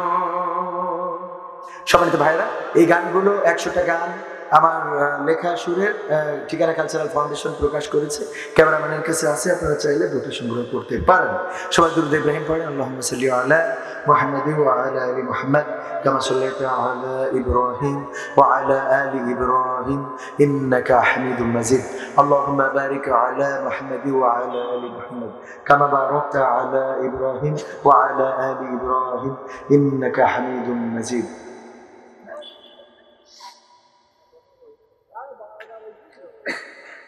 জি অবশ্যই। শীতের যে প্রকোপ, প্রচন্ড শীত, সেই শীতকে উপেক্ষা করে আসলে বসা প্যান্ডেল গুলো, ওই যে আমরা বিভিন্ন জায়গায় যে মাহফিল করি, আমরা দেখি যে চারিদিক থেকে, গতকালকেও বগুড়ায় চারিদিক থেকে এটা দিয়ে একটা পর্দা, একটা দরজা রাখা হয়। এরকম যদি করা যায় তাহলে বেশি সুবিধা হয়। হ্যাঁ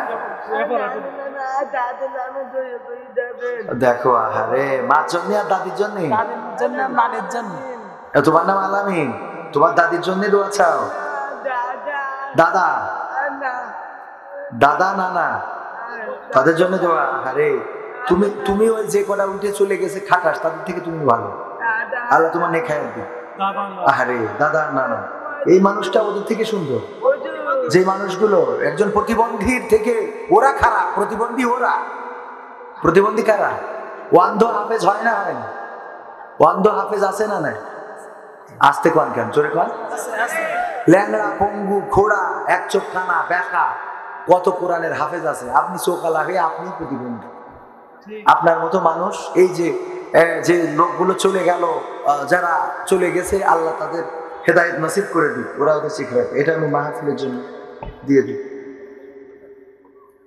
আলহামদুলিল্লাহি রাব্বিল আলামিন। রব্বানা যালামনা أنفسنا وإن لم تغفر لنا وترحمنا لنكونن من الخاسرين ربنا آتنا في الدنيا حسنة وفي الآخرة حسنة وقنا عذاب النار আল্লাহ, গভীর রাত, শীতকে উপেক্ষা করে তোমার বান্দারা এখনো পর্যন্ত যারা বসে রয়েছে, আল্লাহ তুমি দয়া করে সকলকে তোমার শাহী দরবারে কবুল করে নাও। আল্লাহ তুমি দয়া করে সকলে দাও। আল্লাহ জীবনে কত গুনাহ করলাম, জেনে গুনাহ করলাম, না জেনে গুনাহ করলাম, বুঝে গুনাহ করলাম, না বুঝে গুনাহ করলাম গো। এমন অনেক গুনাহ আছে যে গুনার খবর যদি মা জানতো ভাত রান্না করে খাওয়াতো না, যদি বাবা জানতো বাড়িতে জায়গা দিত না, যদি বন্ধু বান্ধব জানতো বন্ধুত্বের সম্পর্ক থাকতো না, যদি সন্তান জানতো বাবা বলে ডাকতো না। যদি স্বামী জানতো স্ত্রীর সাথে সংসার করতো না, আবার যদি স্ত্রী জানতো স্বামীর সাথে সংসার করতো না। ওগো আল্লাহ, এমন অনেক গুনাহ আমাদের জীবনে রয়েছে। আল্লাহ তুমি দয়া করে সকলের জীবনের গুনাহগুলো ক্ষমা করে দাও। কত গুনাহ করলাম, রাতের অন্ধকারে গুনাহ করেছি, দিনের আলোতে গুনাহ করেছি, বনে জঙ্গলে গুনাহ করেছি, ছাদের নিচে গুনাহ করেছি। গো আল্লাহ, তোমার কাছে খাস করে ফরিয়াদ করি, তুমি দয়া করে আমাদের গোপন গুনাহগুলো গোপন করে দাও। ও গো আল্লাহ, জীবনের সকল গুনাহগুলো ক্ষমা করে দাও। ও গো আল্লাহ, তোমার কাছে হাত তুললে মনে পড়ে যায় জন্ম দুঃখিনী মায়ের কথা। মা জননী যাদের নাই নাই রে, আল্লাহ তুমি দয়া করে ওই মায়ের কবরকে জান্নাতের বাগান বানাইয়া দাও। যাদের বাবা নাই, কত কষ্ট করেছে মানুষের মতো মানুষ বানানোর জন্য, সন্তানকে প্রতিষ্ঠিত করার জন্য কত কষ্ট করে গেল। আল্লাহ তুমি দয়া করে যাদের বাবা চিরজন্মের মতো বিদায় নিয়ে অন্ধকার কবরে চলে গেছে রে, আল্লাহ বাবার কবরকে জান্নাতের বাগান বানাও। ওগো আল্লাহ, তোমার এক বান্দা চাহিদা সম্পন্ন মানুষ গো আল্লাহ, প্রতিবন্ধী সে না, প্রতিবন্ধী যারা, প্রতিবন্ধী তারা যারা তোমার কোরআনের কদর করলো না, প্রতিবন্ধী যারা তারা যারা তোমার কোরআন তোমার রাসূলের কদর বুঝলো না, প্রতিবন্ধী তারা যারা ইসলামের বাণী বুঝলো না, প্রতিবন্ধী তারা যারা ইসলামের আনিত বিধানগুলো বুঝলো না। ওগো আল্লাহ, আলামিন নামের তোমার এক বান্দা চাহিদা সম্পন্ন মানুষ, দাদার জন্য দোয়া চেয়েছে, নানার জন্য দোয়া চেয়ে 50 টাকা দান করেছে। আল্লাহ তুমি দয়া করে তোমার এই বান্দাকে কবুল করে নাও, তার দাদার খবর এবং নানার খবরকে জান্নাতের বাগান বানায়া দাও। পরকালের ময়দানে বিচার হাসর শেষে জান্নাতের সিঁড়িতে যেন দেখা হয়ে যায়, সেই তৌফিক তুমি দান করে দাও। ওগো আল্লাহ, এই মাহফিলের সভাপতিকে কবুল করে নাও, প্রধান অতিথি বিশেষ অতিথিদেরকে কবুল করে নাও। আল্লাহ চেয়ারম্যান সাহেবকে কবুল করে নাও, মেম্বার সাহেবদেরকে কবুল করে নাও, অ্যাডভোকেট সাহেবকে কবুল করে নাও। ওগো আল্লাহ, মাহফিলের বক্তা, পরিচালক, স্বেচ্ছাসেবক, মাহফিল বাস্তবায়নে যারা এই ভূমিকা রেখেছে আল্লাহ সকলকে কবুল করে নাও, সকলকে নেখায়াত দিয়ে দাও, মনের স্বপ্নগুলা পুরা করে দাও। ওগো আল্লাহ, আমার সামনে বসা, আমার ডানে বামে যে যুবকেরা আছে, ওগো আল্লাহ দাঁড়ানো যুবক তোমার কোরআনের কথা শোনার জন্য দুটি পায়ে দাঁড়িয়ে রইল। আল্লাহ তুমি দয়া করে তোমার এই যুবকদেরকে কবুল করে নাও, তোমার এই বান্দাদেরকে কবুল করে নাও, নেখায়াত দিয়ে দাও, মনের স্বপ্নগুলা পুরা করে দাও। যার কর্ম নাই কর্মের ব্যবস্থা করে দাও, যার কর্ম আছে আয় রোজগার বাড়িয়ে দাও। আল্লাহ যে অবিবাহিত বিবাহের ব্যবস্থা করে দাও, আল্লাহ নিঃসন্তানীকে সন্তান দান করে দাও। ওগো আল্লাহ, পর্দার অন্তরালে কত মা বোন, আল্লাহ কত মা বোন হাত তুলেছে, আল্লাহ তুমি আমার মা বোনদেরকে কবুল করে নাও, পর্দা করে চলার তৌফিক দান করে দাও। আমার মা বোনেরা যারা বাবা হারিয়েছে, বাবা কত কেঁদেছিল বিয়ের দিন, জামাইয়ের হাতে তুলে দেওয়ার সময় মা জননী কত কেঁদেছিল। ওগো আল্লাহ, সেই বাবা নাই, আজার বাজার করে নিয়ে এসে মেয়ের খবর নিয়ে যায় না, আজার মা জননী লাউ কুমড়া কত নিয়ে আসে না। ওগো আল্লাহ, এই মা যে হারিয়েছে, বাবা যে হারিয়েছে, গো আল্লাহ তুমি দয়া করে সেই পিতামাতার কবর জান্নাতের বাগান বানায়া দাও। ওগো আল্লাহ, তুমি মা বোনদের সংসারে শান্তি দাও, নিঃসন্তানীকে সন্তান দান করে দাও। ওগো আল্লাহ, স্বামী স্ত্রীতে যার যাদের মিল না, আল্লাহ তুমি মিল মহব্বত পয়দা করে দাও, যে সংসারে শান্তি নাই সন্তান শান্তি এনে দাও। ওগো আল্লাহ, তোমার কাছে খাস করে ফরিয়াদ করি, আল্লাহ এই অঞ্চলে আমার এই মাহফিলের পাশে ঘুমিয়ে আছে খুলনা মহানগরের সাবেক সভাপতি ও সাতক্ষীরা জেলা জামাতের সম্মানিত সেক্রেটারি এবং সাতক্ষীরা সিটি কলেজের অধ্যাপক একেএম ফজলুল, উনি আমাদের পাশে, একেএম ফজলুল হক সাহেব, উনি আমাদের পাশে ঘুমিয়ে আছে। ওগো আল্লাহ, কোরআনের আন্দোলনে নেতৃত্ব দিয়েছে, দিন কায়েমের সংগ্রামে থেকেছে, মিছিল মিটিংয়ে পদচারণায় মুখরিত ছিল। কত মিছিল, কত মিটিং, কত নির্যাতন, কত কারাভোগ, কত ষড়যন্ত্র, কত অপমান, কত লাঞ্ছনা, কত গঞ্জনা, কত হয়তো হাত কড়া পড়া লেগেছে। ওগো আল্লাহ, চিরজনমের মতো ঘুমিয়ে গেল। রাজপথে মিছিল হবে, কিন্তু নাকে আর পাওয়া যাবে না। রাজপথে সংগ্রাম হবে, লড়াই হবে, কোরআন কায়েমের আন্দোলন হবে, কিন্তু উনি থাকবেন না। ওগো আল্লাহ, মিছিলে মিছিলে পদচারণায় যিনি ছিলেন, আল্লাহ তুমি দয়া করে তার কবরকে জান্নাতের বাগান বানাইয়া দাও। ওগো আল্লাহ, তুমি তার মৃত্যুকে শহীদ মৃত্যু হিসেবে কবুল করে নাও। আল্লাহ তুমি দয়া করে ওই কবরকে রিয়াজুল জান্নাতে পরিণত করে দাও। পরকালের ময়দানে বিচার হাসরের শেষে ওগো আল্লাহ, জান্নাতে তুমি একটা ঘরে ঠাই করে দিও। আল্লাহ জান্নাতুল ফেরদাউসে জায়গা করে দিও। আল্লাহ আপনজনদের সাথে সাক্ষাতের ব্যবস্থা করে দিও। ওগো আল্লাহ, উনি সহ কত কবরবাসী ঘুমানো, ডানে বামে এই গ্রামের কত মানুষ ঘুমিয়ে আছে, চিরজনমের মতো বিদায় নিয়ে যারা চলে গেছে, আল্লাহ তুমি দয়া করে সকল কবরগুলোকে জান্নাতের বাগান বানাও। ওগো আল্লাহ, তুমি কবরগুলোকে রিয়াজুল জান্নাতে পরিণত করে দাও। আল্লাহ তোমার অত্র এলাকার তোমার বান্দাদেরকে তুমি কোরআনের পথে দাখিল করে দাও। আল্লাহ দিন কায়েমের আন্দোলনে দাখিল করে দাও। আল্লাহ কোরআন কায়েমের সংগ্রামে যেন শামিল হতে পারে সেই তৌফিক তুমি দান করে দাও। আল্লাহ তুমি সাতক্ষীরাবাসীকে কবুল করে নাও। আল্লাহ তুমি কলারুয়াবাসীকে কবুল করে নাও। আজকের মাহফিলের যুব সমাজকে কবুল করে নাও। কত কষ্ট করলো মাহফিল বাস্তবায়নের জন্য, দিন রাত শীতকে উপেক্ষা করে পরিশ্রম করে আল্লাহ এই মাহফিল বাস্তবায়ন করলো। আল্লাহ তুমি তাদের উত্তম প্রতিদান দান করে দাও। আল্লাহ তুমি দয়া করে তাদের জীবনের গুণাগুলো ক্ষমা করে দাও। আল্লাহ তুমি তাদের মনের নেক স্বপ্নগুলো পুরা করে দাও। ও আল্লাহ, তোমার বাংলার জমিনে কোরআনের রাজ কায়েম হয়েছে, এটা দেখার সৌভাগ্য আমাদের করে দিও। ও আল্লাহ, তোমার কাছে ফরিয়াদ, কোরআনের কত পাখি কারারুদ্ধ জীবন যাপন করে। কাজী ইব্রাহিম তো ছাড়া পাইলো, অথচ তোমার কোরআনের আরো কত পাখি এই শীতের রাতে কারারুদ্ধ জীবন যাপন করে। আল্লাহ, আমার আমির হামজা ভাই কত কষ্ট করে, মামুনুল হক কত কষ্ট করে, ও আল্লাহ আল্লামা কত কষ্ট করে। তোমার কাছে কাজ করে ফরিয়াদ করি আল্লাহ, কোরআনের পক্ষে যারা কথা বলে তুমি তাদের মুক্তির ব্যবস্থা করে দাও। ও আল্লাহ, তুমি দয়া করে আমার আমিজানুর রহমান আজহারী ভাইকে দেশের বুকে ফিরিয়ে এনে দাও। আবার যেন মানুষেরা কোরআনের কথা শুনতে পারে সেই তৌফিক দান করে দাও। ও আল্লাহ, তোমার কাছে আখেরি ফরিয়াদ, যেদিন মালাকুল মাউত আসবে জানটা নিয়ে উড়াল দেবে, পাশে বসে আপনজনেরা কাঁদবে, কারো কান্না কানে পৌঁছাবে না। মসজিদের ধুলা মলিন খাটিয়াটা বাড়িতে চলে আসবে। কোন দোকানের কাফনের কাপড় রেডি হয়ে আছে জানি না, কাফনের কাপড়টা বাড়িতে চলে আসবে। বড়ই পাতার গরম জলে গোসল করাবে, কাফন পরাবে, জানাজা পড়াবে, কবরের দিকে নিয়ে যাবে। সন্তান কাঁদবে, মা কাঁদবে, ভাই কাঁদবে, স্ত্রী কাঁদবে, কারো কান্না শুনবো না। চিরজন্মের মতো বিদায় নিয়ে চলে যাব। কবরে নামাবে, বাঁশ গেড়ে দেবে।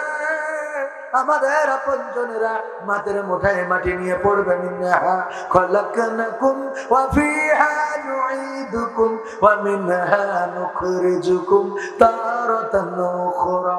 পড়ে কবরে মাটি ছুঁড়ে দেবে, ওই যে কবরে রেখে আসবে, আর কেউ কোনো খবর নেবে না। ওগো আল্লাহ, তোমার কাছে খাস করে ফরিয়াদ করি, ওই কবরের বাসিন্দা তো হওয়াই লাগবে। মৃত্যু যখন দিবাই গো আল্লাহ, শাহাদাতের মৃত্যুটা নসিবে যায়, নসিবে জারি করে দিও। ওগো আল্লাহ, শাহাদাতের মৃত্যু যেন পাই সেই তৌফিক তুমি দিয়ে দিও। ওগো আল্লাহ, মরণকালে তুমি সিজদায় রেখে দিও, আর জবানে জারি করে দিও আখেরি কালেমা লা ইলাহা ইল্লাল্লাহু মুহাম্মাদুর রাসূলুল্লাহ।